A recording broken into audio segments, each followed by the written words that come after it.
मार लो ना, मार लो। चलो ठीक है ठीक है ठीक है ठीक है बापू, ठीक है। क्या हो गया? लगा यहाँ पर जो बेगुनाह किसानों को जो अंदर जबरन बिठा गया और जिस तरीके से बर्बरतापूर्वक उन किसानों को बिठाया गया, उसके लिए हम सब यहाँ लोग इकट्ठे हुए हैं। लेकिन इतना ये नेशनल हाईवे है और इतने लोग परेशान हो रहे हैं इसमें, तो क्या इसमें बैठकर इसका हल नहीं निकाला? नहीं तो हम तो यहाँ खड़े, हम तो बात करने के लिए प्रशासन से खड़े, प्रशासन आके बात करे ना। उन गरीब किसानों की क्या गलती है, जिनको सुबह एक ने बोला कि मुझे बीपी की टेबलेट ले लेने दो, लेकिन उससे इस तरह का व्यवहार किया गया जिससे बहुत बड़ा अपराधी हो और उस तरह से उसको उठा के पटका गया गाड़ी में। वो तो क्या करें बताओ आप। एक साइड प्रदेश में सरकार भाजपा की, आपकी खुद की सरकार है, और इस तरह शिवराज सिंह किसानों के हित की बात करते हो, इस तरह किसानों के साथ व्यवहार होना, क्या मानते हैं इस चीज को आप? हमने अभी हमारे नेताओं को भी अवगत करा दिया, वो भी अभी बात कर रहे हैं और उनका भी फोन आया था, बोला हम इसको जांच में ले रहे हैं और जल्दी इसका निपटारा हो जाएगा। इसके अलावा अभी कुछ चक्का जाम करते हैं, कुछ वाहन चालकों से हुज्जत भी हुई है? नहीं, हमने कोई प्रकार का अभी चक्का जाम नहीं किया है। ये चक्का जाम नहीं माना जाए? ये चक्का जाम नहीं, हम तो खड़े हैं अभी प्रशासन आके बात कर रहे हैं, कोई हुज्जत कर रहे हैं हम किसी से। जी जी, हम तो सभी सब खड़े हैं। क्या क्या कार्रवाई चाहते हैं आप ये बताइए? हम तो ये चाहते हैं कि जब तक ये जांच हो, जब तक उन लोगों को छोड़ा है, अगर जांच में दोषी हो तो उनको बिल्कुल गिरफ्तार किया जाए, अगर जांच में दोषी नहीं पाया जाए तो उनको छोड़ा जाए। तो जब तक देखिए, मैं सबसे पहले तो बता दूं कि जो भू माफियाओं के खिलाफ अभियान शुरू किया गया है उसमें बहुत देरी कर दी प्रशासन ने, पहले ही कर देना थी भू माफियाओं के खिलाफ। जहाँ तक देवास में आज किसानों को जिस तरीके से उठाया गया है सुबह 4 बजे 5 बजे, वो सर्वथा गलत है। मैं मानता हूँ इस बात को लेके कि अगर कहीं रेशो डील में उनके हस्ताक्षर हैं या कोई डॉक्यूमेंट्स में वो शामिल हैं तो उनको बुलाकर पहले उनसे बातचीत की जाना थी। मुझे ऐसा लगता है कि जो इंदौर की तर्ज पे नकल करने की कोशिश देवास पुलिस ने की है कि बहुत बड़ा धमाका हो जाएगा और इस तरह की बातें होगी। एक तरफ तो आप कहते हैं कि हमने एफआईआर दर्ज कर ली और इन्वेस्टिगेशन चल रहा है, विदाउट इन्वेस्टिगेशन कंप्लीट किया आप किसी को अरेस्ट कैसे कर सकते हैं?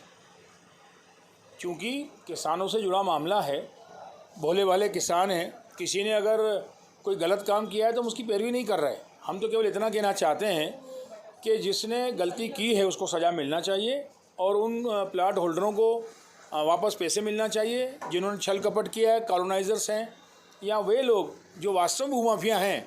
मैं समझता हूँ कि अवैध कॉलोनियाँ देवास में 100 से ऊपर अवैध कॉलोनियाँ बनी हुई हैं जिनको राजनीतिक संरक्षण प्राप्त है। ये पुलिस को पता है, प्रशासन को पता है और सत्ताधारी दल के नेताओं को भी पता है कि कौन कौन नेताओं के संरक्षण में कॉलोनियाँ काटी गई है। निश्चित रूप से उस पर कार्रवाई होना चाहिए, क्योंकि लोग पकड़ा जाते हैं छोटी बड़ी बातें बीजेपी के लोग करते हैं। और मैं आज निवेदन करना चाहूँगा कलेक्टर साहब से और एसपी साहब से कि पूरी जांच करने के बाद किसी को अरेस्ट करें तो ज़्यादा उचित होगा, अन्यथा ये एक तरफा कार्रवाई है। फिर पता पड़ा है कि कुछ लोगों ने भारतीय जनता पार्टी के ने उनको छोड़ भी दिया, तो फिर उठाया क्यों था? भाजपा के नेताओं जो एसपी से मिले उसके बाद छोड़ा, इस चीज़ को क्या मानते हैं? मैं इसीलिए वही कहना चाह रहा हूँ कि क्या सत्ताधारी दल के दबाव में आके आप कार्रवाई कर रहे हैं? ये न्याय संगत नहीं है। अगर जिसने गलती की है तो निश्चित रूप से उसको आप अरेस्ट करें, हमारी मनाही नहीं है, परंतु केवल उनको उठा के ले जाना और फिर छोड़ देना, इसको क्या कहेंगे आप? ये तो आपकी बचकाना हरकतें हैं। इस तरह से आप किसी को उठा के ले जाएं, कोई भाजपा का नेता चक्का जाम कर दे तो उसको छोड़ दें आप। पहली बात तो उठाना ही गलत है। 4 से 5 बजे के बीच सुबह आप उठा रहे हो उनको। अभी मुझे पता पड़ा किसी को गोली लेने दी, टेबलेट नहीं लेने दी या कोई अन्य कारणों से। आप अपना इन्वेस्टिगेशन कंप्लीट कर लें और वास्तव में जो दोषी हैं उनको बराबर सज़ा मिलना चाहिए। नाम सामने नहीं आया किसी को, क्या मानते हैं? स्पष्ट रूप से नाम सामने आना चाहिए। मैं इसीलिए कह रहा हूँ कि एक तरफ पुलिस कॉन्फ्रेंस जो अभी की गई एसपी महोदय द्वारा, मैंने सुनी वो प्रेस कॉन्फ्रेंस को, उन्होंने आपसे भी ये कहा कि अभी इन्वेस्टिगेशन चल रहा है। जब इन्वेस्टिगेशन चल रहा है तो फिर आपने ये क्या आधार बना लिया कि कौन दोषी है? भैया एसपी ने जो प्रेस वार्ता करी इसमें कहा कि भूमि माफियाओं पे कार्रवाई कर रहे हैं, लेकिन फिर किसानों पे कार्रवाई हुई और किसानों को छोड़ा गया। देखिए, भू माफिया का पहले तो शाब्दिक अर्थ समझ लीजिए।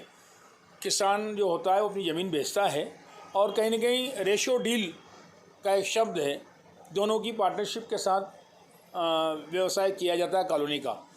अगर उस हस्ताक्षर उस किसान के हैं तो निश्चित रूप से वो भी दोषी माना जाएगा, रेशो डील अगर है तो। परंतु मैं ऐसा मान के चलता हूँ कि देवास में किसान लोग जो होते हैं वो एक नाम मात्र के होते हैं।